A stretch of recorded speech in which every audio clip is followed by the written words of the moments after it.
At my graduation party, I noticed my dad sneak powder into my champagne glass. I kept smiling, stood up, and handed it to my sister. She drank what was never meant for her. Imagine looking into your own father's eyes at your graduation party, only to realize he's calmly trying to poison you. My heart didn't just stop, it shattered into a million pieces the moment I saw him slip that white powder into my champagne glass. This isn't just a story about betrayal. It's about finding the strength to fight back when your own family becomes your greatest enemy. To understand why my parents, Joseph and Eleanor Harris, would do something so monstrous, you need to know about our family. The Harrisas were never a picture of warmth. My father, Joseph, built Harris Pharmaceuticals into a multi-billion-dollar empire. He was a ruthless force, the kind of man whose competitors mysteriously lost funding. But in public, he was the ultimate philanthropist, the family man. My mother, Eleanor, came from old money, obsessed with appearances and the untouchable Harris legacy. Our house was immaculate, a spread in architectural magazines, but behind those grand doors, she was cold, calculating, and every word she uttered about me was a critique. Then there was Sophia, my older sister, perfect in every way. Straight A's, debate team captain, Harvard Business School with honors. She slid right into the family company, the obvious heir. My parents never missed her tennis matches. Her trophies lined our shelves. When she spoke, they listened. My experience was different. I was a straight-A student too, but my achievements were always met with a shrug. That's what we expect from a Harris, my father would say, never even looking up from his newspaper. When I won the state science fair, my mother just commented on my messy hair in the photos. They only showed up to my events when not showing up would look bad. From childhood, my future was mapped out. Pharmaceutical sciences, join the company, run research while Sophia handled business. My protests were just background noise. When I found my passion in high school, environmental science, specifically how pharma waste affects ecosystems, my father scoffed, calling it tree hugger nonsense. Junior year, I applied to Northwestern for their environmental program. The fight that followed was explosive. My father threatened to cut me off. My mother cried about family duty, but I stood my ground. I argued that I could make a difference without walking their path. After weeks of chilling silence, they relented, but with conditions. They'd pay for my degree, but I had to minor in biochemistry and intern at their company every summer. College was partial freedom, but the tension escalated. Every holiday break was a barrage of passive-aggressive comments, waiting for me to come to my senses. Junior year, they ramped up the pressure, sending me job descriptions for their research department. When I secured an internship with an environmental nonprofit instead, they threatened to cut my tuition. I took out loans for my final year. I wouldn't give in. What they didn't know until recently was about Grandma Lillian. My maternal grandmother, Eleanor's mother, was the only family member who championed my independence. She was a brilliant chemist, but had been forced into her husband's shadow. Before she passed when I was 16, she made me promise to follow my own path. She'd left me a significant inheritance in a trust, accessible when I turned 23 or graduated, whichever came last. My parents discovered it 3 months before graduation. Their attorney mentioned it accidentally during a family meeting. Sophia later told me our father went white with rage. The trust was ironclad, $12 million, set up with independent trustees, giving me complete financial independence. Money that would have gone to them if I hadn't graduated or if I died before receiving it. The months leading up to graduation were eerily quiet. The constant texts and calls stopped. Instead, they took a sudden, intense interest in my graduation plans. My mother called, saying they wanted to throw me a proper Harris celebration. Their sudden change in behavior should have been my first warning. Graduation morning was bright and clear. I adjusted my cap in the mirror, a knot of pride and anxiety in my stomach. For years, I'd done it, charting my own course. My phone buzzed, car service 9:30. Don't be late. Outside the auditorium, my father checked emails and my mother scrutinized me. Couldn't you have done something more with your hair? She asked. No congratulations, just criticism. Sophia, though, gave me a small, supportive smile. Then, Taylor, my best friend, rushed over, her own gown fluttering, Zoe right behind her. My chosen family. We made it. Taylor hugged me tight, whispering, "Your parents still look like they smell something bad whenever they see you." "Some things never change," I whispered back. As my friends chatted, I saw my parents step aside, their conversation intense. My father's words drifted over. "We need to solve this problem today before it gets out of hand." My mother nodded grimly, then caught me watching. Her face snapped into a practiced social smile. "Darling, we should find our seats." The ceremony was a blur. Speeches, names, the satisfying weight of my diploma. When Daniel Elizabeth Harris, summa cum laude, echoed, Taylor and Zoe cheered wildly. My parents applauded politely, their faces unreadable. Afterward, a car whisked us to the Peninsula Chicago. They'd rented the entire rooftop terrace. Ice sculptures, champagne fountains, gourmet food, an orchestra. I was stunned. "Quite the production," Dr. Lewis said, approaching. He'd been my father's research partner, now a mentor. "Congratulations, Danielle." "Thanks," I said. "It's a bit much, isn't it?" "Not really their style for me." I scanned the crowd. "And the guest list?" "Half these people I barely know." Dr. Lewis pointed to my father talking with men in expensive suits. "Business associates," he explained. "And over there with your mother, that's Gerald Thorne, your family's attorney." He lowered his voice. "Things have been tense at the company. Rumors of irregularities in clinical trials. Your father's been in closed-door meetings for weeks." My stomach tightened. "What kind of irregularities?" He shook his head. "Nothing concrete. But be careful, Danielle. Your parents seem particularly invested in keeping the Harris legacy intact right now." As the party filled, I noticed something chilling. My parents were watching me. Not with pride, not even disappointment, but a calculating intensity. Whenever I moved, one of them would subtly reposition to keep me in their line of sight. Sophia sidled up. "Something weird is going on," she murmured. "Dad asked me 3 times if you'd mentioned your post-graduation plans. And Mom keeps checking her watch like she's waiting for something." Before I could respond, my father clinked his glass. "In 15 minutes, we'll have a special champagne toast to the graduate," he announced, his businessman's smile fixed. "Everyone, make sure you have a glass." I watched as waiters prepped flutes. My father beckoned the head waiter, pointing to a specific, gold-labeled bottle. "That one," he said, "for the family only." With 15 minutes until the toast, I excused myself, heading for the restroom.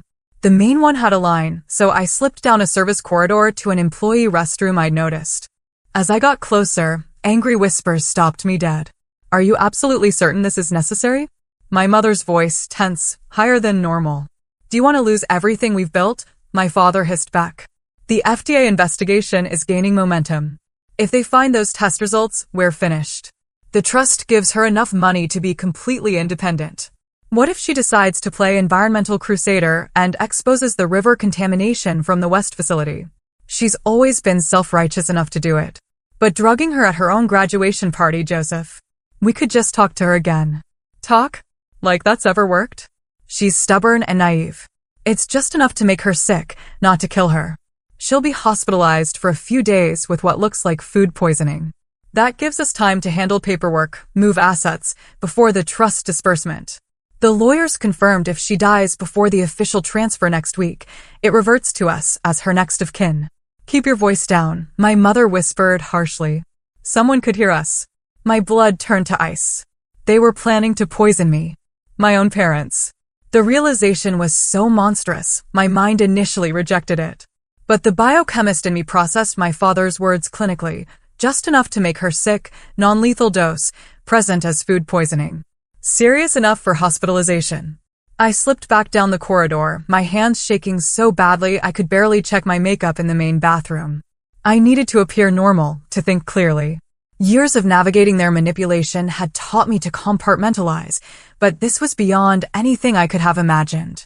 Back at the party, I watched with new eyes. Waiters arranged flutes. My father approached, carefully selecting a glass and placing it slightly apart.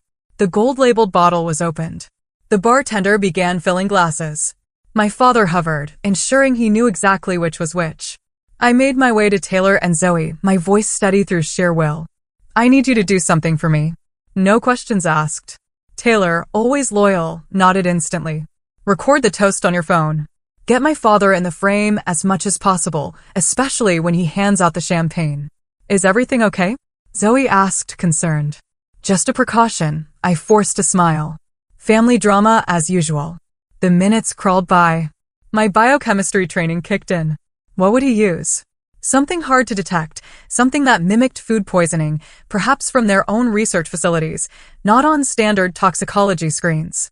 I'd need to recognize symptoms quickly: nausea, vomiting, abdominal pain, dizziness, respiratory issues. If I could identify it, I could tell medical personnel what to test for. As my father called everyone together, I realized I needed evidence. If I just refused the champagne, they'd try again. I needed concrete proof. The toast approached with a surreal quality. Waiters distributed champagne to guests.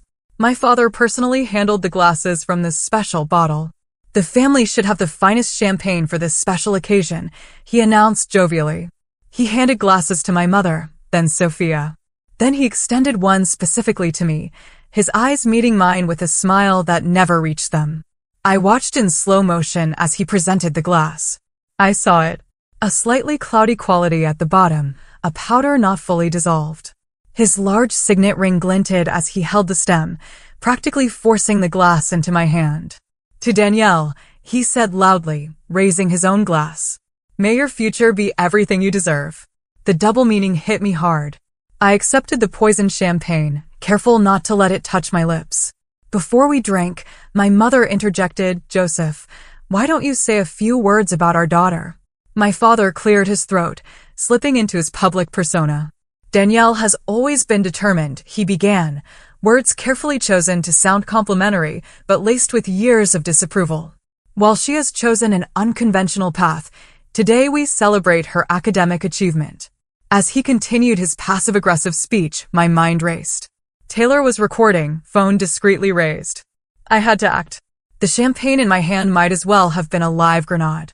And to Sophia, my father added, surprising everyone, deviating from the usual toast. Who has shown what a true Harris can accomplish in the business world. The perfect example of family loyalty.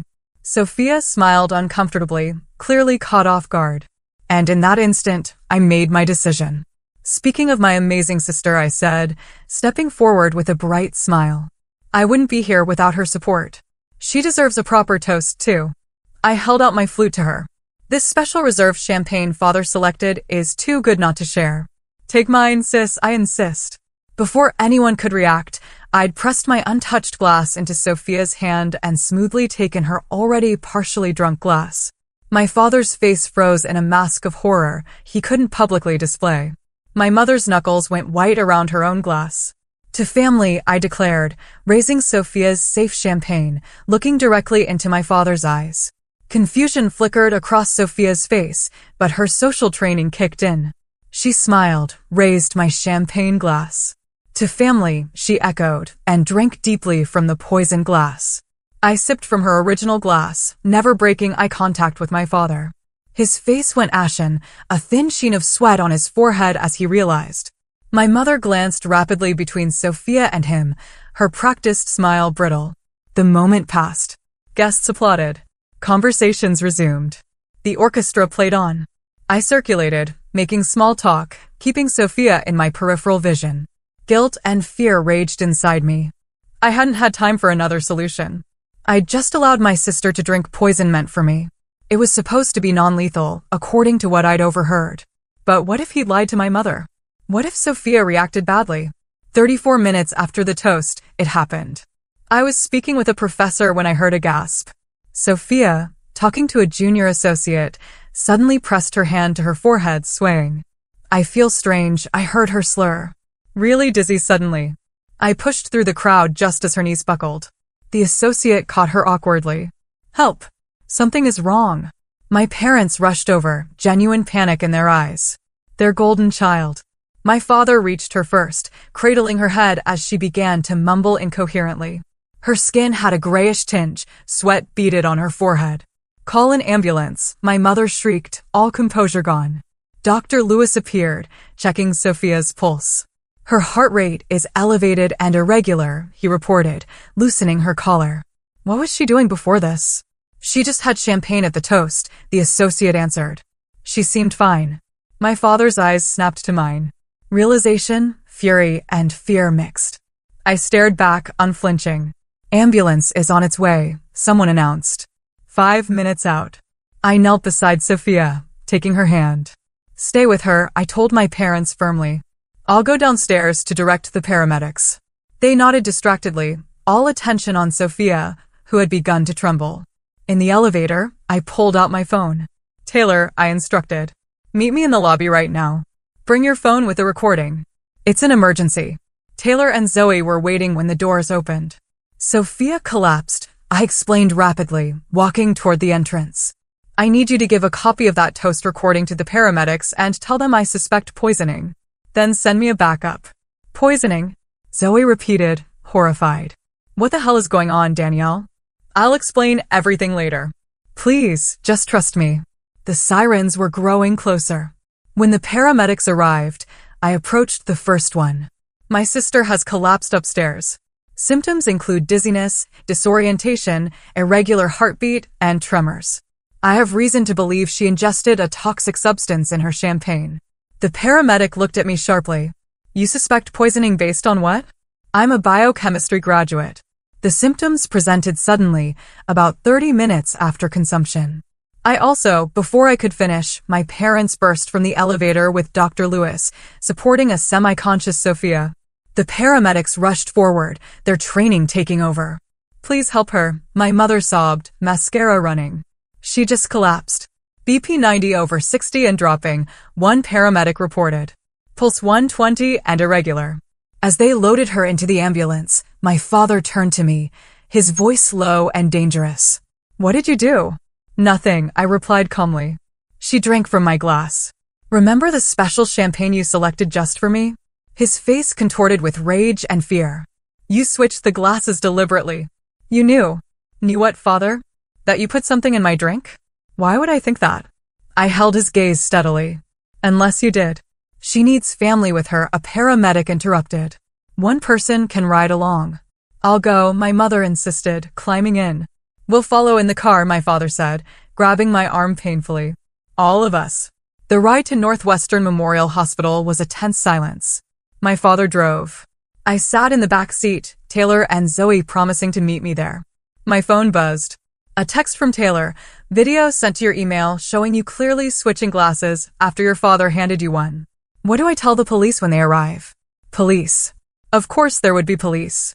I texted back quickly, tell them everything you saw. Show them the video. In the emergency room, chaos reigned. Sophia was rushed into a treatment area. My mother wailed dramatically. I went directly to the nurse's station. I need to speak with my sister's doctor immediately.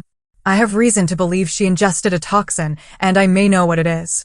The nurse looked skeptical until I added, I'm a biochemistry graduate specializing in pharmaceutical compounds. Time might be critical. Minutes later, I was speaking with Dr. Patel, Sophia's emergency physician. Your sister is experiencing symptoms consistent with anticholinergic poisoning, she explained. Elevated heart rate, confusion, dilated pupils, dry mouth. We're treating her symptoms while running toxicology screens. You need to specifically test for cyclopentylate derivatives, I said. My father works with modified versions at Harris Pharmaceuticals. They're testing a new class of compounds that wouldn't show up on standard tox screens. Dr. Patel's eyebrows rose. That's a very specific suggestion. Why do you suspect this compound? I took a deep breath. Because I believe my father intentionally added it to my champagne glass. But my sister drank from it instead. Her professional demeanor didn't change, but she reached for the phone. I need to contact the police. Within an hour, the emergency room was a crime scene. 2 detectives interviewed staff. An officer stood guard outside Sophia's room. My parents were separated for questioning, my mother loudly protesting, my father demanding his attorney. I sat in a small consultation room with Detective Rivera, a serious woman with kind eyes. Walk me through what happened again, she requested, taking notes. I recounted everything, the overheard conversation, seeing my father place the powder, the split-second decision to switch glasses. I have biochemistry training. I recognized the symptoms when they started. I never thought he'd use something potentially lethal, but I couldn't be sure. And why would your parents want to poison you? She asked carefully. Money, I replied simply. Control. My grandmother left me a trust worth about $12 million that activates next week. If I died before then, it reverts to them. They also recently discovered their company is under FDA investigation, and they believe I might have information that could harm them. Detective Rivera's expression didn't change, but she wrote something and underlined it. That is a serious accusation. I know, I said quietly. I have the video my friend took of the toast. You can clearly see my father giving me a specific glass and my decision to switch with Sophia. You can also interview Dr. Lewis, who is aware of tensions within the family and the company. A knock at the door. Dr. Patel entered. We have preliminary toxicology results, she announced. Elevated levels of a modified anticholinergic compound, similar to but not identical to cyclopentolate. It appears to be a research compound not yet in commercial production. Detective Rivera looked between us. In English, please. It's a lab-created drug that would cause symptoms mimicking severe food poisoning, but with additional cardiovascular effects, I explained.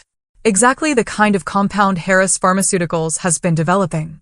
Only someone with access to their research facilities would have it. Will she be all right? I asked Dr. Patel anxiously. We're administering visostigmine as an antidote, she replied. Her condition is serious, but stable. If we hadn't identified the compound quickly, there could have been permanent heart damage. I closed my eyes briefly, relief washing over me. Thank you. When I opened them, Detective Rivera was studying me.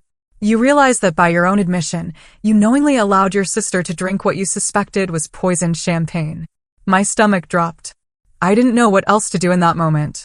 I needed evidence. I thought it was just enough to make someone sick, not life-threatening. My voice shook. I made a terrible decision, and I will have to live with that. Before she could respond, the door burst open. My father stormed in, followed by a flustered officer and a sharp-looking man in an expensive suit. This is outrageous, my father shouted. My daughter is clearly mentally unstable and jealous of her sister's success. She has been making wild accusations about our family for years. Mr. Harris, I must ask you to step outside, Detective Rivera said firmly. Joseph Harris, do not say another word, the suited man instructed, placing a hand on my father's arm. I am Gerald Thorne, the Harris family attorney. My client has no comment at this time. Your client is not under arrest yet, Detective Rivera emphasized, but I suggest he cooperate fully. We have video evidence of the champagne toast and preliminary toxicology reports confirming a research-grade pharmaceutical compound in Sophia Harris's system. My father's face went through a rapid series of emotions before settling into cold fury. Danielle has always been troubled, he said, his voice suddenly calm and reasonable. She was jealous of her sister, resentful of our expectations. She has threatened before to destroy our family business out of spite. That is not true. I protested. We indulged her environmental science whims despite her responsibilities to the family company, he continued, as if I hadn't spoken. We even threw this expensive graduation party to show our support. And how does she repay us? By creating this elaborate drama and allowing her own sister to become ill. Gerald Thorne placed a business card on the table. Detective, we will cooperate fully, but any further questions should come through me. The Harris family is prominent, and we expect discretion. After they left, Detective Rivera picked up the card with 2 fingers. Interesting family you have, Miss Harris. You have no idea, I replied wearily. A commotion in the hallway. Dr. Lewis arrived, arguing with the officer. I am her family physician, he insisted. I need to review her treatment. Detective Rivera and I stepped out. Dr. Lewis spotted me. Danielle, thank God. What happened? They're saying Joseph tried to poison you. Before I could answer, Dr. Patel emerged. She is asking for you, Danielle. She's still groggy but lucid. Entering the dimly lit hospital room, I felt a wave of guilt seeing Sophia connected to monitors. Her normally perfect appearance was disheveled, her skin still pale. Her eyes fluttered open as I approached. Hey, I said softly, taking her hand. How are you feeling? Like I got hit by a truck, she replied, her voice raspy. They told me, is it true? Did Dad really try to poison you? I nodded slowly, tears filling my eyes. I'm so sorry you drank it instead. I just reacted. I didn't think. Why? She whispered, confusion and pain clouding her eyes. Why would he do that? The trust from Grandma Lillian. The FDA investigation. They were afraid I'd expose contamination at the West facility. Understanding dawned in Sophia's eyes. The sealed reports, the ones they've been keeping on the secure server. She squeezed my hand weakly. I saw them last month, but didn't understand what I was looking at. Heavy metal readings, disposal records. They've been dumping research waste directly into the watershed for years. A soft knock interrupted us. Detective Rivera entered with another plainclothes officer. Miss Harris, we've just received some additional information. The FBI has been investigating Harris Pharmaceuticals for the past 6 months for fraud, environmental violations, and falsification of clinical trial data. I stared at her. The FBI? Yes. Your parents were already under surveillance. When we contacted them about the poisoning, they shared that they have substantial evidence of criminal activity. They've just executed search warrants at your family's offices and home. Sophia's monitors beeped. Her heart rate increased. Oh my God, she whispered. I signed off on some of those documents. Joseph said they were routine regulatory filings. We will need to speak with you about that later, Miss Harris, the officer said to Sophia. For now, focus on your recovery. As they left, Sophia began to cry quietly. I trusted them completely. I defended them whenever you complained about how they treated you. And all this time, I held her hand tightly. You didn't know. They manipulated both of us, just in different ways. What happens now? She asked, fear and uncertainty replacing her usual confidence. Now we tell the truth, I replied simply. All of it. The story broke in the Chicago Tribune 2 days later. Pharmaceutical CEO and wife arrested for attempted murder of daughter. Smaller headlines added, FBI uncovers massive fraud and environmental crimes at Harris Pharmaceuticals. Our family name, once synonymous with success, became shorthand for corporate greed and familial betrayal. I moved temporarily into Taylor and Zoe's apartment, unable to face my own place where reporters lurked. Sophia remained in the hospital for 4 more days, then was released into the care of our Aunt Patricia, my mother's estranged sister who flew in from Seattle. I always knew Eleanor was capable of terrible things, Aunt Patricia told me over coffee. But I never imagined this. I should have stayed in touch with you girls. The investigation expanded rapidly. The FBI discovered a trove of incriminating documents, emails detailing systematic falsification of safety data for 3 major drugs, environmental testing showing years of illegal toxic waste disposal contaminating groundwater. Detective Rivera kept me updated. The lab confirmed the compound was an experimental anticholinergic from your father's private research facility, she explained. He had signed it out personally 3 days before your graduation. We also found notes in his home office detailing dosage calculations. I worked with the authorities, providing everything I knew. Days blurred into police interviews, meetings with prosecutors, checking on Sophia. A week after the incident, Special Agent Donovan from the FBI requested a meeting. He spread photographs across the table. Do you recognize this location? Images of a storage unit, boxes of documents, laptops, and, most disturbingly, vials of various compounds in temperature-controlled containers.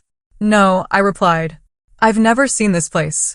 It's a storage unit rented under your name, he said, watching my reaction. Opened 6 months ago with what appears to be a forged signature. My blood ran cold. They were planning this for months, setting me up in case their original plan failed. It appears so, Agent Donovan agreed. We found evidence on your father's computer of multiple contingency plans. The poisoning attempt was Plan C, Plans A and B involved more elaborate setups that would have implicated you in corporate espionage and data theft. As the case built, more family secrets emerged. Financial records revealed years of siphoning company funds into offshore accounts. Former employees came forward, fired for raising safety concerns. 3 families filed lawsuits, claiming loved ones died from side effects Harris Pharmaceuticals deliberately concealed. Through it all, Sophia and I grew closer than we ever had.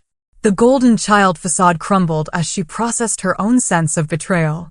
I was their puppet, she admitted during one of our long talks. Everything I did was to please them. My whole identity was built around being the perfect Harris daughter. You were also their shield, I pointed out gently. As long as you were the successful, obedient one, they could dismiss me as the problematic child, rather than questioning their own behavior. 2 weeks after the incident, Our parents were held without bail, deemed flight risks due to their substantial overseas assets. Their preliminary hearing was set for the following week. Sophia and I met for breakfast at a quiet cafe. She still moved carefully, not fully recovered. "Are you ready for this?" I asked, stirring my untouched coffee. "No," she admitted. "But we need to be there. I need to look them in the eyes." The courthouse steps were swarmed with reporters. Inside, the hearing room fell silent as we entered. Our parents sat at the defense table, impeccably dressed. My mother's eyes filled with tears when she saw Sophia, but my father stared straight ahead, refusing to acknowledge either of us. The evidence was damning. The prosecution displayed Taylor's video, showing my father giving me the specific glass, my switch with Sophia. Toxicology reports confirmed the compound. Financial records laid bare the motive, my trust fund. Most shocking was a recorded phone call my father made from detention, asking an associate to clean up those river samples and mentioning that Danielle was always the problem child, never understanding family loyalty. When the judge ruled there was sufficient evidence for trial on all counts, including attempted murder, my mother collapsed in theatrical sobs. My father remained stone-faced, only his clenched jaw betraying his fury. Outside, reporters swarmed again. Sophia surprised me by taking my hand and addressing them directly. "My sister and I are cooperating fully with authorities. We ask for privacy during this difficult time as we come to terms with our parents' betrayal." As we pushed through, a reporter called out, "Did you know your sister was switching the glasses? Were you part of the plan?" Sophia stopped cold, turning back with unexpected fire. "My sister saved my life. Our parents tried to poison her. And when she realized it, she had seconds to decide what to do. She has carried unnecessary guilt for my suffering, but the only people responsible are Joseph and Eleanor Harris. They were willing to kill their own daughter for money and to cover up their crimes. That is the story you should be telling." In the following days, more family members reached out, cousins, distant aunts, even my father's brother, ostracized decades ago for whistleblowing on an earlier scandal. Our family tree, it seemed, was filled with stories of control and retribution. Sophia and I began the painful process of legally and financially separating ourselves. We hired our own attorney, Vivian Santos, a kind but razor-sharp woman. "Your grandmother's trust is secure," she assured me. "The trustees have accelerated the transfer given the extraordinary circumstances. As for Harris Pharmaceuticals, that's more complicated. I don't want anything to do with it," I stated firmly. Sophia nodded. "Neither do I, but we have a responsibility to the employees who weren't involved and to the communities affected. There's also your parents' personal assets," Vivian continued. "Much will be seized for restitution, but substantial holdings would typically pass to you." I looked at Sophia, my own conflict reflected in her eyes. "We need time to think about that," I said. As summer progressed, the case against our parents strengthened. 3 former Harris Pharmaceuticals executives agreed to testify. Environmental testing confirmed widespread contamination. Estimated cleanup costs exceeded $100 million. In August, 2 months after the party, Sophia and I returned to our childhood home with FBI agents. Walking through those silent, imposing rooms felt surreal. Perfect, cold, sterile. In my father's study, agents cataloged contents of his safe. "Miss Harris," one called, holding out a small leather journal. "Do you recognize this?" I took it. It was old, pages yellowed. Inside, Grandma Lillian's handwriting. A record of her own discoveries, her concerns about Harris Pharmaceuticals from decades earlier. The final entry, dated shortly before her death, read, "I have arranged for Danielle's financial independence. She alone has the conscience and strength to break the cycle of this family's poison." Tears filled my eyes as I showed it to Sophia. "She knew," I whispered. "She was trying to protect me all along." "And you protected me," Sophia replied, squeezing my hand. "That's what real family does." 6 months after that fateful graduation party, I stood on the porch of my grandmother's lake house, watching the November sun shimmer across the water. The property, part of my inheritance, a peaceful retreat, was now my home. The trust had been officially transferred 3 weeks after the incident. The first thing I did was establish a separate fund for Sophia's ongoing medical care and therapy. Though she'd physically recovered, the psychological wounds ran deep. Hot chocolate delivery, a voice called. Sophia emerged from the house, 2 steaming mugs, bundled in one of my oversized sweaters. She'd moved in with me a month ago, selling her downtown condo, too full of memories. Perfect timing, I smiled, accepting the mug. I was just thinking how much has changed. Everything, she agreed, settling into the Adirondack chair. Remember coming here with Grandma Lillian? She'd let us stay up late, watching the stars, telling us stories about women scientists who changed the world. I remember Mother hating those trips, I laughed softly. She was convinced Grandma was filling our heads with dangerous independence. She was right about that, at least. Sophia's smile turned contemplative. The prosecutors called this morning. They're offering a plea deal. My hands tightened around the warm mug. What kind of deal? 20 years for father on the attempted murder charge plus environmental crimes. For Mother, less if she testifies about the corporate fraud. She paused. They want to know if we object. I stared out at the lake, watching an eagle circle. Do you? I don't know, she admitted. Part of me wants them to face a full trial, to have everything exposed. But another part just wants it to be over. I understand. We sat in comfortable silence, a new dynamic for sisters who'd spent most of their lives as strangers. The past months had forged a genuine bond, built on shared trauma, but expanding into real friendship and trust. My phone buzzed. A text from Dr. Lewis. Environmental job interview went well. Impressed by your research proposal on pharmaceutical waste remediation. Call me for details. I smiled, showing the message to Sophia. After the dust settled, I'd started reaching out to environmental science firms. My biochemistry background, combined with my environmental focus, made me uniquely qualified to work on pharmaceutical pollution. It felt right, using the Harris knowledge to heal some of the damage my family had caused. Sophia had her own healing journey. She resigned from Harris Pharmaceuticals immediately, spending months helping authorities understand the company's operations. Now, she was considering law school, inspired by the victim advocates she'd met. The house is being seized next week, she mentioned, referring to our childhood home. They wanted to know if there's anything personal we want to retrieve. I shook my head. Nothing I need there. What about you? I already took the photo albums, she said. The real ones, not the staged family portraits Mother kept. The candid ones Nora used to take. Nora, our housekeeper for 15 years, the closest thing to a loving maternal figure we had. Have you heard from Nora? I asked. She's in Florida with her daughter. She sent me a care package last week with homemade cookies and a note saying she always knew we'd break free eventually. The criminal proceedings continued. Our parents maintained their innocence publicly, their attorneys negotiating frantically. The evidence was overwhelming. We discovered through corporate emails that my parents had known about the environmental contamination for over a decade. Communities downstream from the factory experienced elevated cancer rates and birth defects, information my parents had systematically suppressed through confidential settlements and manipulated studies. I channeled my anger into action, establishing a foundation with part of my inheritance, dedicated to providing healthcare and environmental testing for affected communities. It couldn't undo the damage, but it was a start toward making amends for the Harris legacy. The media gradually lost interest, allowing us precious anonymity. I began volunteering with a water quality monitoring program at the lake, finding healing in the simple act of protecting something beautiful. On a cold January morning, exactly 7 months after the graduation party, Sophia and I sat in the courtroom as our parents accepted their plea deals. They looked smaller, designer clothes replaced by muted business attire, their imperious demeanor diminished by months in detention. My mother wept quietly as the judge detailed her crimes. My father remained stoic, his eyes fixed on some middle distance. Neither of them looked at us, their daughters, sitting in the gallery. When asked for statements before sentencing, my mother declined. My father stood.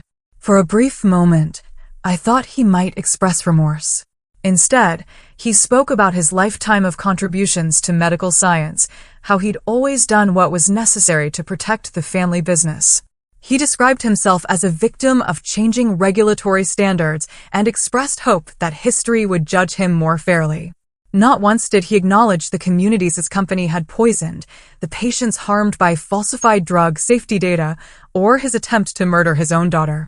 In his mind, he remained justified. a man who had merely done what was necessary.